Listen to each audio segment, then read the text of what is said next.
meron pa tayong 84.7% na hindi pa nakakapag-subscribe sa YouTube channel ko. Bagong lahat, huwag natin kakalimutan na mag-subscribe and click the bell para ma-receive ninyo lahat ang aking notifications. Stanley Pringle, paulit-ulit na nga lang bang matetrade ito sa ibang koponan? Mga parkoy, kayo ano nga ba ang inyong nakikita dito kay Pringle? Alam naman natin na nagkakaroon na nga ng edad to at nagkakaroon na nga rin ng problema dahil nga nai-injured na rin ito palagi sa Barangay Ginebra. Well, posible naman kaya na malipat ito sa ibang koponan dahil marami namang koponan dyan na nangangailangan na katulad o kailangan ng serbisyo ni Stanley Pringle katulad ng Batang Northport o sa ibang koponan sa Converge na pwede rin siyang magamit.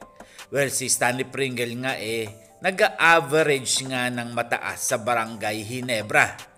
Well, ang problema nga lang dito mga parkoy, nagkakaroon na nga lang ng edad to kaya siguro kailangan ng gawin ng Barangay Ginebra na kumuha na ng mga bagong bata. May mga bagong pumalit nga sa kanya dyan at meron na rin darating as soon as possible mga parkoy. Well, dumako naman tayo dito sa ibang koponan. Si Jojo Lastimosa nga nagkakaroon na nga ng problema sa kanyang player na kay Mikey Williams. Si Williams nga hanggang sa ngayon nga hindi pa rin bumabalik sa TNT Katropa. Eto nga si Williams may malaking problema yata sa kanyang sarili. O humihingi nga ba ng malaking bayad? Well, pinapakausap na nga ng kanyang lawyer ng TNT Katropa para bumalik man to sa kanyang koponan sa TNT Katropa.